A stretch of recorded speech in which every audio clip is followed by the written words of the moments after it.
The Jack Benny Program, presented by Lucky Strike. LSMFT.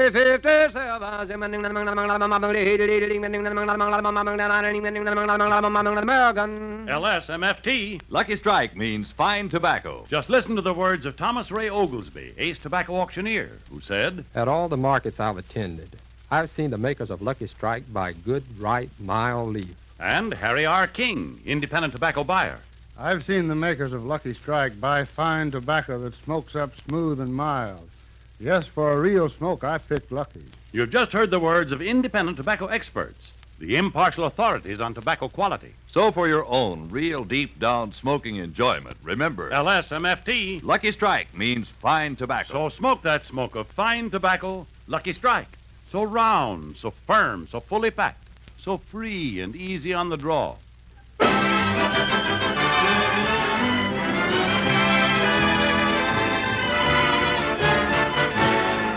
The Lucky Strike program, starring Jack Benny, with Mary Livingston, Phil Harris, Rochester, Dennis Day, and yours truly, Don Wilson.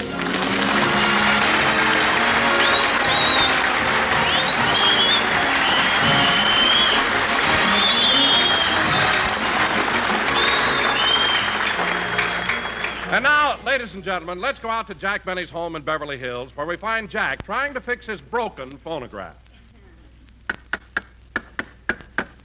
Hand me the screwdriver, Rochester. I want to tighten the last screw on this phonograph. Here you are. There. That ought to fix it. I'll turn it on.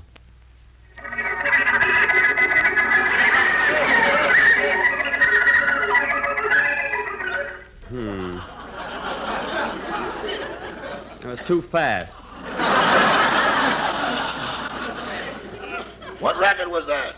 Bing Crosby singing White Christmas.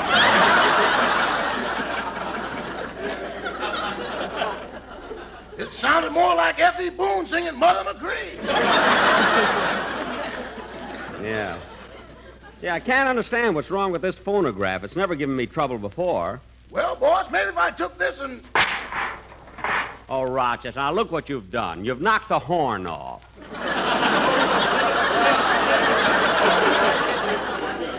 And you tipped over the dog, too.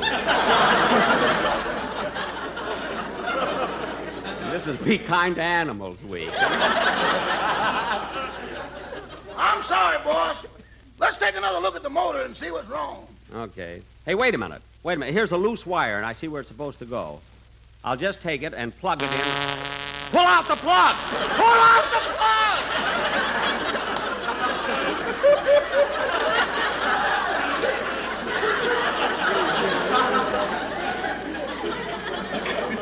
Wow. Wow, what a shock. It was enough to make my hair stand on end. You want me to go in your room and see?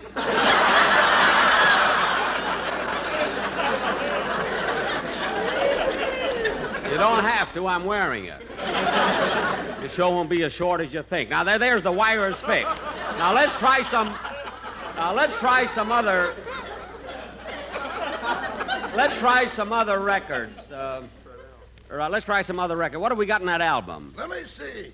I'm Forever Blowing Bubbles, Dardanella, The Sheik of Araby, I Found $1 Million... Whoops! Baby.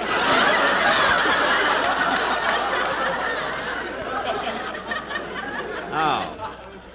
Keep the home fires burning, Katie, and after the ball is over.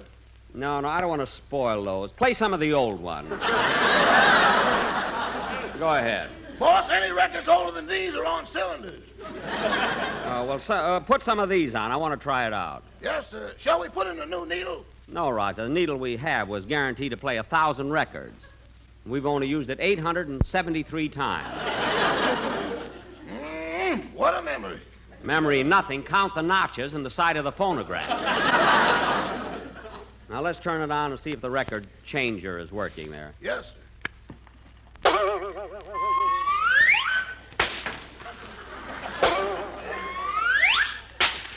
Rochester, what's happened? Why is the phonograph throwing the records up in the air? We never should have fixed it with those parts out of the toaster.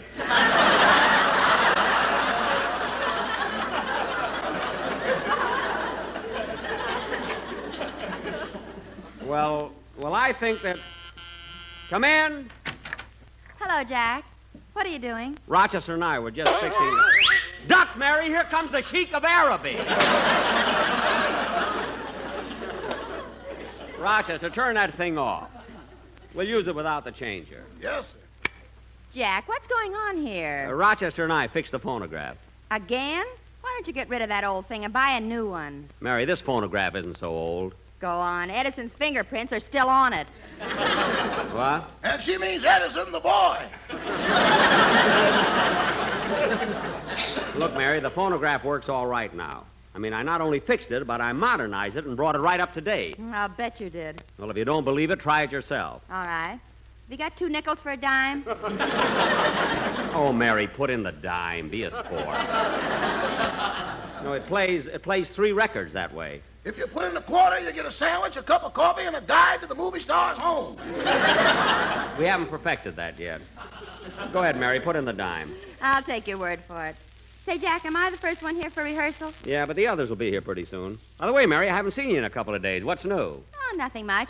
Oh, I got a letter from Mama yesterday. A letter from your mother? Well, what does the happy Chandler of Plainfield have to say? I'll read it to you. Go ahead. My darling daughter, Mary, just a few lines to let you know that we are all well and hope you are the same. We've been very busy with the spring planting. Your sister Babe helped Papa with the plowing. She did a swell job, but I'll be glad when the horse gets better.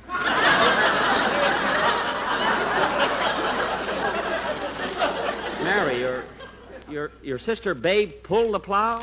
Sure, Jack, she's as strong as a horse. Yes, and when you put a straw hat on her, you can't... Jack, please. Excuse me, go ahead with the letter. And Mary, your sister Babe has a new boyfriend. Yeah. He is the local undertaker here, and I wish he'd give him up. I'm sick of him coming into the house with those second-hand flowers. But even though he's an undertaker, he's a very progressive and advertises on the radio. His theme song is How Are Things at Rigor Mortis? You know, it could be To Each His Own. Hey, I'm hot tonight. Everybody's hot today. Yeah, I wonder if I can get a guest shot on this program. And Mary, they've nearly finished building the new high school here. It's very beautiful and modern and will cost over $1 million. Whoops. Jack, are you still doing that? I'm sorry. Go on with the letter. Your father's lodge held their annual celebration last Saturday night. Your father was the guest of honor, and every time he stood up to make his speech, he banged his head. Banged his head? He kept complaining that the ceiling was too low. It wasn't until the party was half over that he found out he was under the table.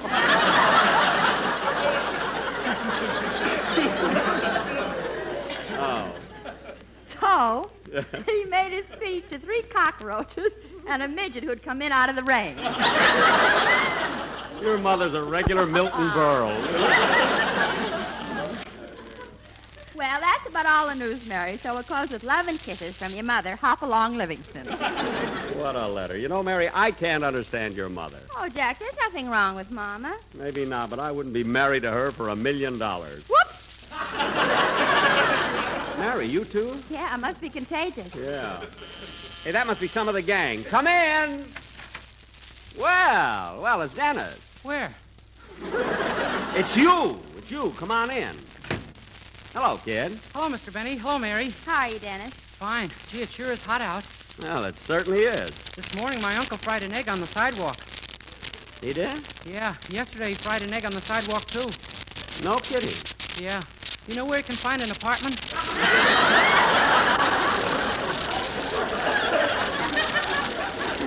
Oh, so that's the reason. Gee, I feel sorry for your uncle. Yeah, so do I. He likes his eggs boiled. Oh, fine. Dennis, it's really a shame that your uncle has to live out on the street. Yeah, what a place to spend a honeymoon. All right. Now, look, Dennis, the scripts aren't here yet, so we can run over your song before rehearsal. What number are you going to do? Well, I made a record of a new song, and I brought it with me. Would you like to hear it? Sure, kid, sure. Put it on the phonograph. Okay.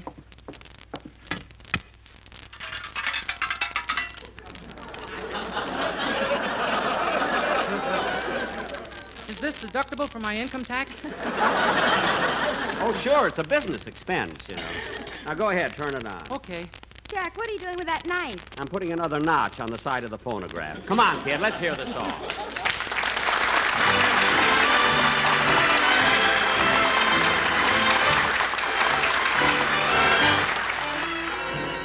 When am I gonna kiss you good morning, just like I kissed you good night? How can it be a beautiful morning if you are not in my sight? I'm not the kind who goes for all those hit-and-run kisses.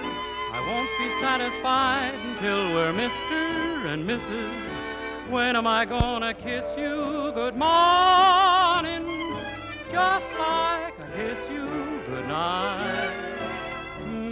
I'd like to kiss you good morning, just like I kiss you good night. When can I put the ring on your finger? When will we do it upright? We hide away in some cafe, the candlelight's bewitching. I'd rather have those ham and eggs in our little kitchen. But when am I gonna kiss you good morning, just like I kiss you good night?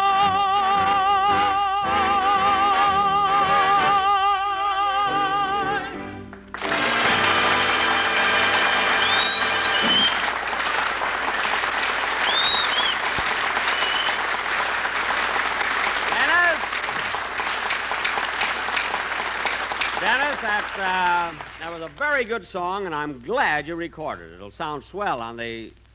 Dennis, where'd you get that sandwich? It came out of the phonograph. Well, what do you know? It works. Yeah, but not very well. Huh? What a sandwich. A slice of ham between two records. Well, that's sort of a double-decker.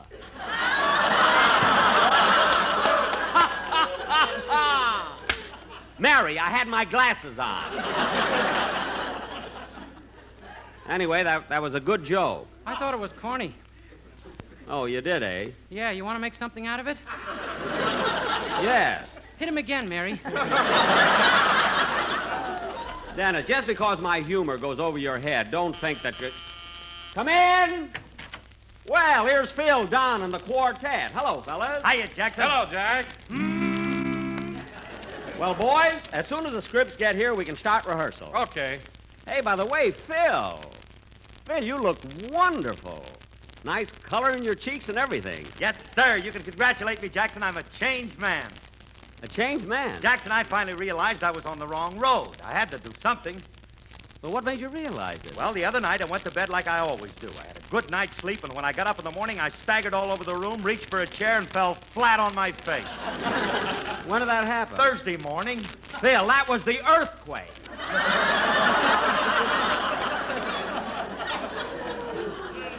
Holy smoke, and I gave up drinking. Phil. Wait a minute, Jackson. Hand me that phone. I got to call Frankie before it's too late. Why, what's the matter? He's on his way to a sanitarium to take the cure. Well, let him go, Phil. Believe me, it won't harm him permanently, I'm sure you will. Say, Mr. Benny, you know what happened to me during the earthquake? What, kid? My mother was giving me a haircut. When things started to shake, she cut one of my ears off. You know what? She cut one of my you, ears you, off. You've got two ears. Now, yes. Now cut that out!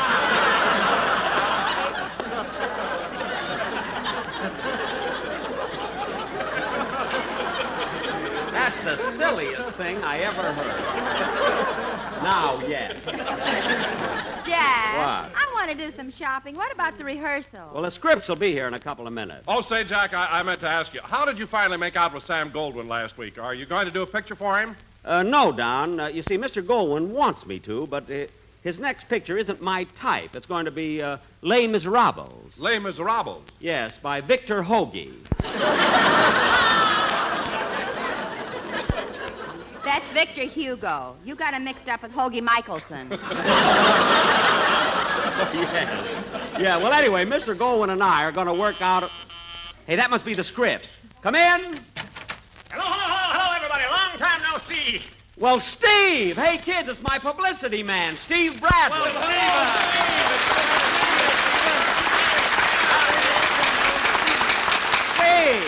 Steve, what brings you around? What's up? Benny, I'm worried. We've got to do something about your publicity. Publicity? Yes, sir. Last week I conducted a popularity poll, and compared to the poll I made 3 years ago, you've only moved up one place.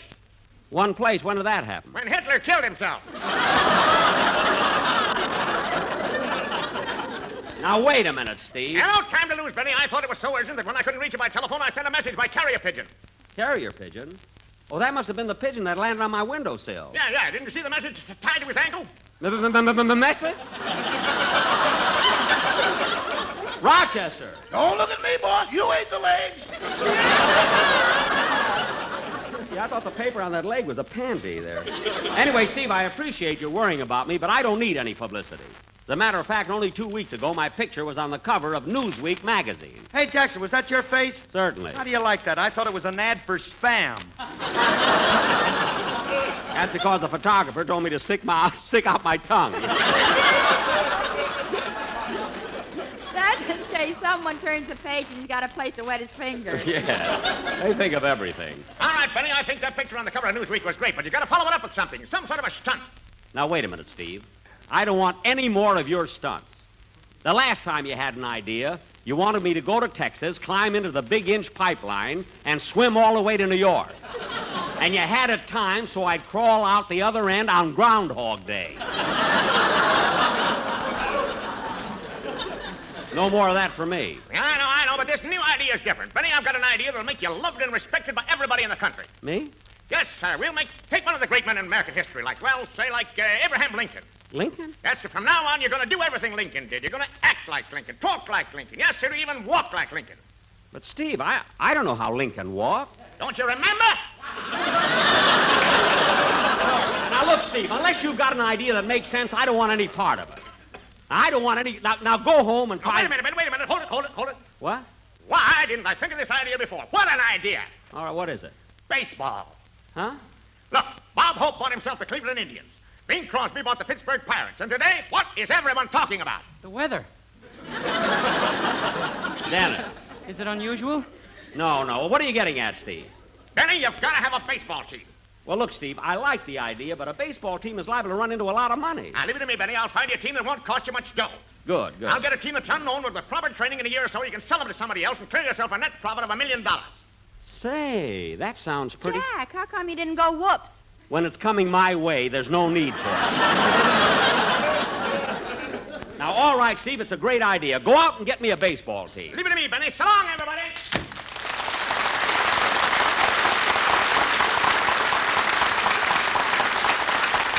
Hey, you know, kids, I think Bradley's got a good idea with that baseball team. He certainly has, Jack. And look at the commercials you can do. Commercials with baseball? Why, certainly. You've got your quartet, the Sportsmen, right here, and they can take a song and fit it to anything. What are you talking about? Have you got a record of Take Me Out to the Ball Game? That's one of our new ones. Yes. I'll put it on. Here's a nickel, Jack. Now, this one's on the house.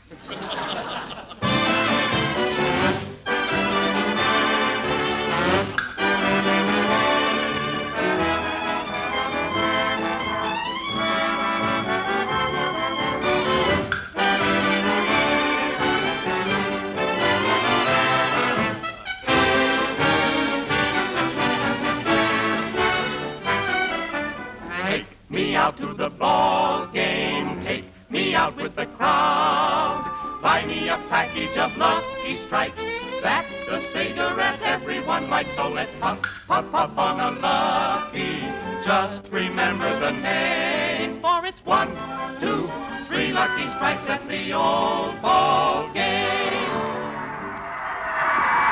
Yes, folks, here we are at the American League Stadium in Goldsboro, North Carolina, and the old ball game is tied up. It's the last half of the ninth, and the bases are loaded.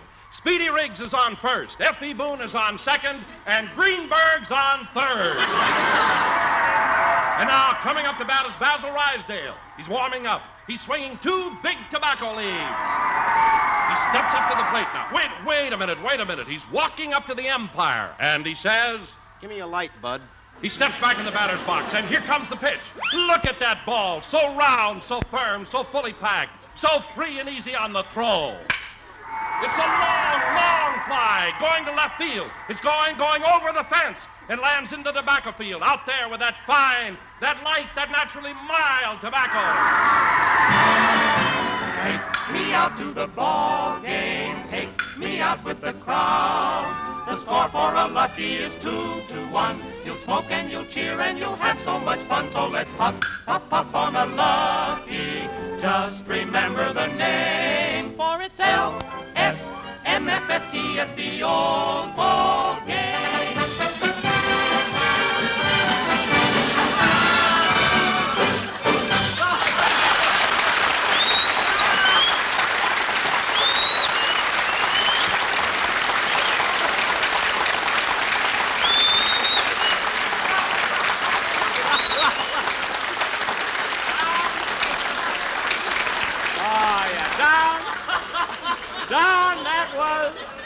Don, that was wonderful. You know, and I think, Don, I think this baseball idea is going to work out great. It'll give me a lot of publicity. Certainly, Jack. You need publicity. Yeah, you've only got one show. Anyway, I think Steve Bradley is right. If having a baseball team is good for Hope and Crosby, it's good for me, too. You want to know something, Jackson? I used to play baseball. In fact, I was on a team where every player was the band leader. Really, Phil? Yeah, but they threw me out. Why? Every time I slid into third base, I'd spike Jones. No wonder you can't get the first base, Harris. When they handed out brains, they threw you a curve. Phil, nobody threw you a curve. You just sat in the bleachers too long without a hat. That's all. Believe me. You know, Mr. Benny, a bunch of my friends came over to my house yesterday and asked me to play baseball. Oh, did you play? Yeah, but every time I hit the ball, I broke a window. What? I broke 7 windows. Well, kid, you must have played too close to the house when you went outside. Oh, outside!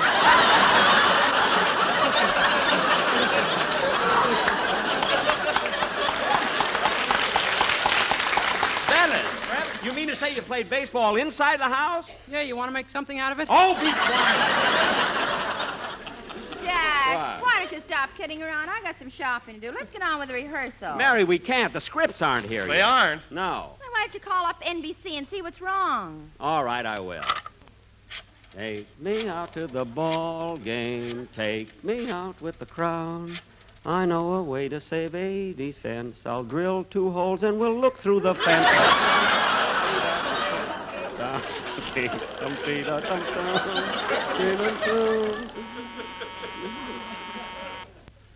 Say, Mabel, what is it, Gertrude?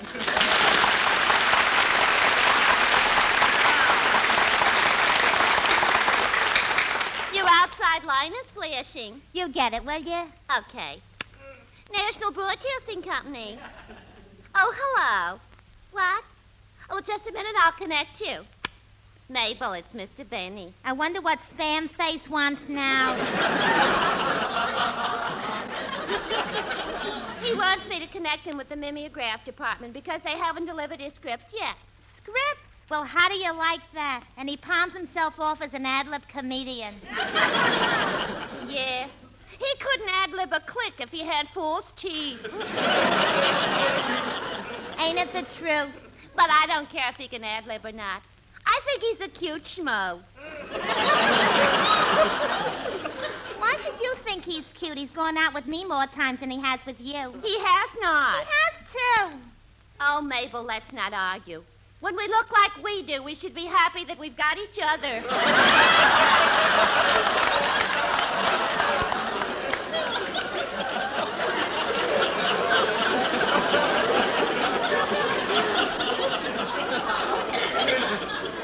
Well, I don't know about you, but I'm expecting Mr. Benny to pop the question any day now. Pop the question? Why, Mabel, how do you know? What happened? What did he say to you? Tell me all about it. His switchboard is buzzing. I won't answer till you tell me. Come on, Mabel, don't keep me in suspense. I'm getting all over goose pimples. Don't hold out on me. You've agitated my curiosity. Tell me what... Go through the switchboard. Oh, okay. Due to a strike, only emergency calls will be handled. Now, Mabel, tell me what happened. What did he say to you? He didn't say anything. He just kissed me. Why, Mabel Flapsaddle. Yeah, and I felt so silly. Why? When he kisses me with those thick glasses on, I feel like I'm window shopping.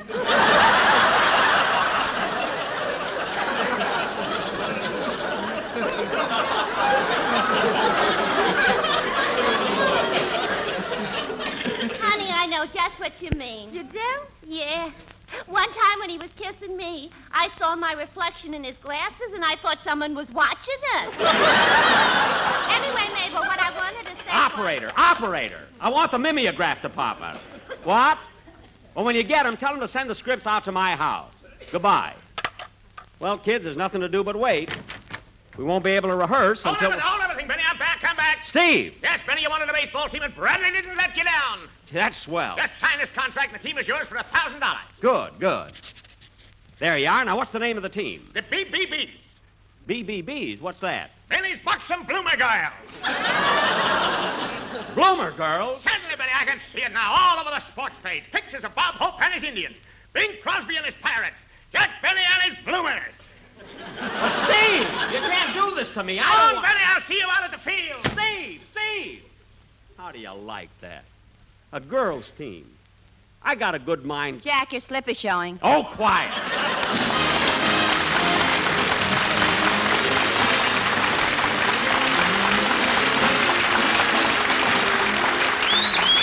Jack will be back in just a minute, but first, here's Basil Rysdale. As you listen to the chant of the tobacco auctioneer, remember, LSMFT. At 57, American. Lucky Strike means fine tobacco.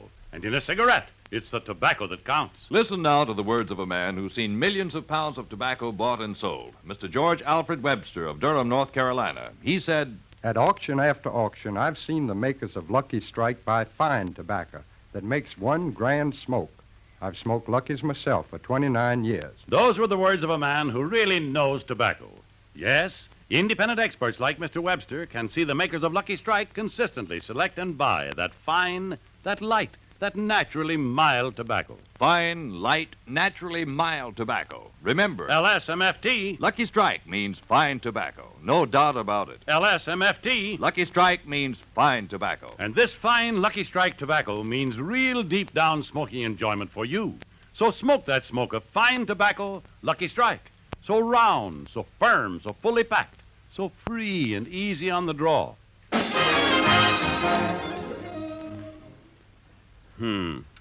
Had to get me a girls' baseball team. I need that like a moose needs a hat rack. Where'd I hear that? Oh, yes, on my repeat broadcast last week. Can't understand why I didn't get a laugh. Maybe, I don't know, maybe it was too clever. Too clever, too clever. Quiet, Polly. Well, everybody's gone home. I might as well practice on my violin. Oh, Rochester, give me A, will you?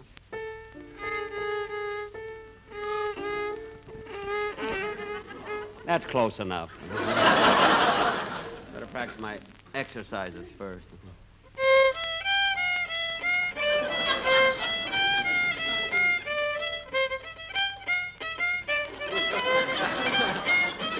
No, I better not jazz it up yet. I'm not ready for it yet.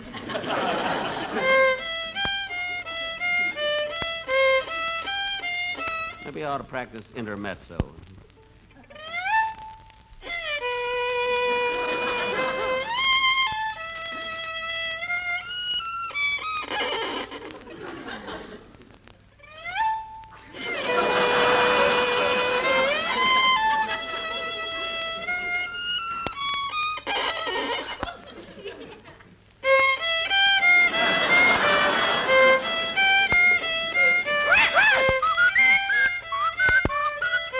This is NBC, the national broadcasting company.